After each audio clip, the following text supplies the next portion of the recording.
नमस्ते दोस्तों। आज का हमारा यह वीडियो ब्रह्मचर्य से रिलेटेड है। ब्रह्मचर्य के बारे में हमने अक्सर बहुत से वीडियोस हमने गो थ्रू किए हुए हैं ऑलरेडी इंटरनेट पे। और ब्रह्मचर्य में हमें कभी कभी हम ये देखते हैं कि हमें बहुत सारे इम्पोर्टेंट रूल्स फॉलो करने होते हैं। ब्रह्मचर्य क्या है, ब्रह्मचर्य क्यों है और ब्रह्मचर्य कैसे है, इन सारे सवालों का जवाब भी हमें लेना ज़रूरी है। ब्रह्मचर्य के हमने अब तक जो भी इन्फॉर्मेशन अगर कहीं देखे होंगे या समझे होंगे, हमें बहुत सारी चीज़ें ये मिलती है कि हाँ, हमें अपने इंद्रियों पे संपूर्ण जो है कंट्रोल करना चाहिए और हमें हमारा खान पान बहुत अच्छा होना चाहिए। इसके अलावा हमें ये सुनने में और देखने में आता है कि जो ब्रह्मचर्य का जो जो पालन करते हैं, जो ब्रह्मचर्य को फॉलो करते हैं, वो अक्सर बहुत सी चीज़ों से दूर रहते हैं। ठीक है, उनके कुछ गंदी आदतें रहती हैं, ना स्मोकिंग रहता है, ना अल्कोहल रहता है, ना वो इतने सोशल मीडिया का इस्तेमाल करते हैं। बहुत सारी चीज़ें आती हैं और अलग अलग तरीके से लोग ब्रह्मचर्य को फॉलो करते हैं। तो ब्रह्मचर्य आखिर है क्या, इसकी कॉस्मोलॉजी को हम धीरे धीरे समझेंगे और अंडरस्टैंड करेंगे कि ब्रह्मचर्य आखिर क्या ये ज़बरदस्ती का कोई एक नियम है कि एक इंसान पे लागू होना चाहिए, या हम उसे अपनी स्वेच्छा से अपनाते हैं, या स्वेच्छा से हम उसे डिराइव करते हैं नेचर से कि हाँ, हमें भी मतलब ब्रह्मचर्य फॉलो करना चाहिए। तो ब्रह्मचर्य अगर हम अंडरस्टैंड करें तो वो अपने आप में एक बहुत ही बड़ा और बहुत ही विशाल एक कॉस्मोलॉजी है। ब्रह्मचर्य कोई छोटी मोटी चीज़ नहीं है। ब्रह्मचर्य एक ऐसा डायमेंशन है, एक ऐसा नेचुरल, मैं कहूँ तो एक ऑरा है हमारा, जिससे हम प्रकृति से, परमात्मा से हम कनेक्टेड रहते हैं। अभी आप लोगों को ये लगता होगा कि परमात्मा से कनेक्टेड रहते होंगे या सिर्फ एक बार ही कनेक्शन इस्टेब्लिश होता होगा और फिर हमारा कनेक्शन टूट जाता होगा, ऐसा भी आपके मन में सवाल आ सकते हैं। तो जब कॉस्मोलॉजी ऑफ द ब्रह्मचर्य का जो कॉस्मोलॉजी है वो इतना आसान तो बिल्कुल नहीं है समझना, क्योंकि उसमें इतने सारे फैक्टर्स हैं, उसका साइंस ही इतना बड़ा है कि उसे समझने में भी और उसमें कई सारे हमारे मन में प्रश्न भी आते हैं। तो हम एक एक करके चीज़ों को समझेंगे इसके अंदर। तो ब्रह्मचर्य जो है आखिर वो क्या है और वो क्यों है, ये भी हम समझेंगे। सबसे पहले मैं ब्रह्मचर्य को डिफाइन करता हूँ कि ब्रह्मचर्य का डेफिनेशन एक्चुअली में क्या होना चाहिए। क्या ब्रह्मचर्य सेलिबेसी जैसा ही एकदम एग्जैक्टली है प्रोसेस है कि सेलिबेसी में हम, जैसे कि सेलिबेसी में बताया गया है कि हमारे शरीर की जो आखिरी धातु होती है, आप उसे शरीर से बाहर नहीं निकाल सकते। कुछ भी हो जाए आपके साथ, आप किसी भी सिचुएशन में हो, किसी भी कंडीशन में हो, किसी भी परिस्थिति में हो, आपका जो आखिरी धातु है वो शरीर से बाहर नहीं निकलना चाहिए। ऐसा सेलिबेसी के रूल्स में बताया गया है। और सेलिबेसी जो वर्ड है वो संस्कृत या हिंदी वर्ड तो है नहीं, वो फॉरेन वर्ड है, वेस्टर्न वर्ड है। अब मैं इसी सेलिबेसी को मैं कंपेयर करूंगा ब्रह्मचर्य से। ब्रह्मचर्य में ऐसा कुछ भी नहीं है कि आपको धातु नहीं निकालना है, कुछ भी हो जाए आपको धातु नहीं निकालना है, ऐसा कुछ भी नहीं है। ब्रह्मचर्य उससे एडवांस और उससे बड़ा ऑब्जेक्ट है सेलिबेसी से, बहुत बड़ा। सेलिबेसी उसके सामने इतनी सी चीज़ है, ब्रह्मचर्य की अगर बात करें तो वो बहुत ही बड़ी चीज़ है। तो ब्रह्मचर्य का जो डेफिनेशन है वो, उसका एक ही डेफिनेशन है, बहुत ही छोटे वर्ड में बता रहा हूँ मैं, वो है जितेंद्रिय होना। जितेंद्रिय होना, अगर मैं जितेंद्रिय की बात कर रहा हूँ, इसका मतलब ये हुआ कि हमारे शरीर के जितने भी इंद्रिय हैं या टाइप्स ऑफ इंद्रिय हैं, उन सभी इंद्रियों पर हमारा कंट्रोल होना चाहिए। सिर्फ एक इंद्रिय पे कंट्रोल नहीं होना चाहिए।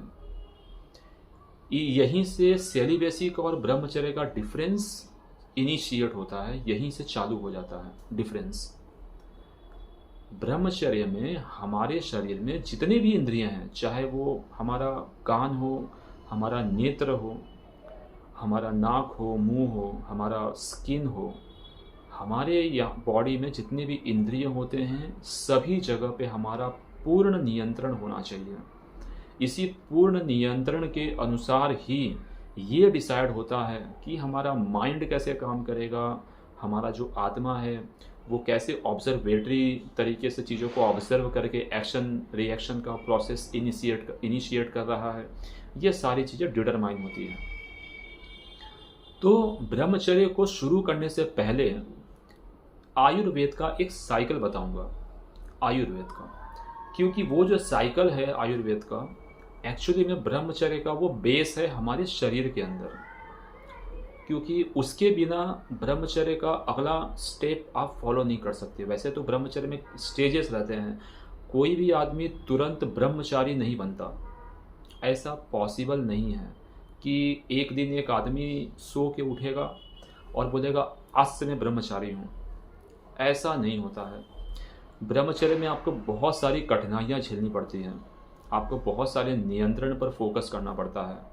कभी कभी आपका माइंड जो है बहुत डाइवर्ट होगा, बहुत ज़्यादा डाइवर्जन में आप चले जाते हो, आपका शरीर बहुत चंचल हो जाता है, फिर भी आप सोचते हो कि नहीं, मुझे किसी भी तरह का कोई भी गलत काम नहीं करना है। तो मैं जिस आयुर्वेद की साइकिल की बात कर रहा हूँ वो है खाने को लेकर, कि हम खाना क्या खाते हैं। हम जब कोई खाना वाना खाते हैं और हम खाने के दौरान हमें ये डिसाइड करना होता है कि हम खा क्या रहे हैं। तो मैं सबसे पहले बात करूँगा शुद्ध शाकाहारी का। शुद्ध शाकाहारी हम जो भी हम खाना खाते हैं, हर 5-5 दिन पे चीज़ें बदलती हैं हमारे शरीर के अंदर। जैसे कि हमने खाना खाया, बाद में उसका रस बनेगा, फिर उसका जो है रक्त बनता है, ब्लड बनता है, ब्लड से फिर उसका मसल्स बनेगा, एवरी 5 डेज पे मज्जा बनेगा, हड्डी बनता है। ऐसे करते करते उसका एक साइकिल है 7 धातु का।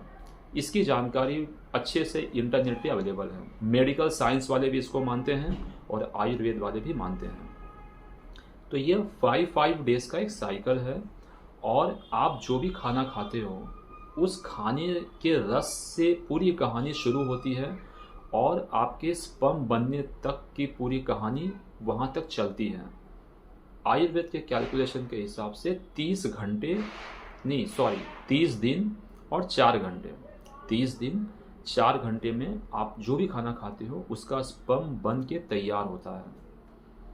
तो ये जब पूरी जर्नी चालू होती है हमारे पूरे शरीर के अंदर, कि पहले ये ऑब्जेक्ट बनेगा, पहले रस बनेगा, जब हम खाना खा लेंगे पहले रस बनेगा, फिर वो एक जगह रस कलेक्ट होगा, उसके बाद में हमारे नाभि के पास में समान वायु होता है। जैसे वायु के 10 प्रकार होते हैं, समान वायु, प्राण वायु, अपान वायु, उदान वायु, ऐसे करके समान वायु करके हमारे नाभि के यहाँ रहता है। उस वायु के हेल्प के वजह से जो हमारा रस रहता है वो पूरे शरीर में फैलता है, वो सब जगह जाता है, एक एक हिस्से में जाता है, और वो धीरे धीरे रक्त में कन्वर्ट होता है। फिर वो 5 दिन के बाद में मांस में कन्वर्ट होगा, फिर वो हड्डी में कन्वर्ट होगा, मज्जा कन्वर्ट होगा। ऐसे करते करते फिर वो स्पर्म पे आ जाएगा। जब सेकेंड लास्ट मज्जा रहता है, मज्जा के बाद में वो स्पर्म बनता है। और कहानी सिर्फ यहीं पे ख़त्म नहीं होती है। मेडिकल साइंस जो है वो स्पर्म तक का जो प्रोसेस है बनने तक का, वहाँ तक वो अपनी मुहर लगा देता है, फुल स्टॉप लगा देता है कि हाँ देखो ये पूरा साइकिल है।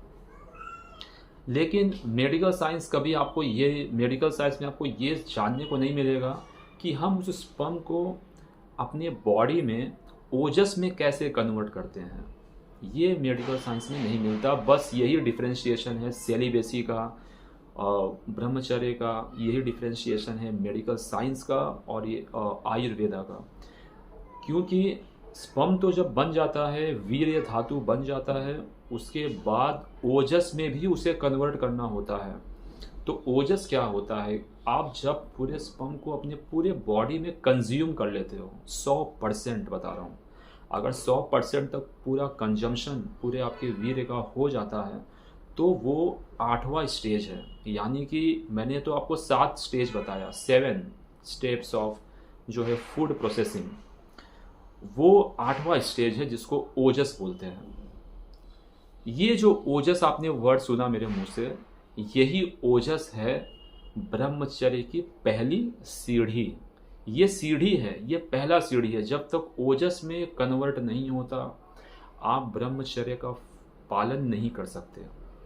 तो ओजस में कन्वर्ट होना जरूरी है। आखिरी स्टेप में जब 30 दिन 4 घंटे तक आपका जो पूरा फूड प्रोसेसिंग बॉडी में चलते रहता है, बनते रहता है, उसके बाद में आप उसे 1 हफ्ते तक फिर आप ध्यान लगाओ, समाधि करो, बैठो, आंख बंद करो और अपने पूरे ऊर्जा को, शक्ति को अपने ऊपर की तरफ खींचो, तब जाके वो ओजस में कन्वर्ट होता है। इसके अलावा दूसरा ऑप्शन है कि आप एक्सरसाइज करो, आप जिम जाओ, सब कुछ करो, अपने पूरे वीर्य धातु को अपने बॉडी में कंज्यूम करना होता है। धीरे धीरे वो जो आपका स्पर्म है वो एनर्जी में कन्वर्ट हो जाता है। ठीक है। अब आपको क्या लगता है, कहानी यहीं पे ख़त्म हो गई? बिल्कुल नहीं। ओजस तो अभी बस शुरू हुआ है। ब्रह्मचर्य में जो ओजस मैंने बताया वो तो सिर्फ एक पहली सीढ़ी है। इसके अलावा भी अलग अलग सीढ़ी चढ़नी होती है हमें, तब जाके कोई आदमी पूर्ण ब्रह्मचारी बनता है। तो यहाँ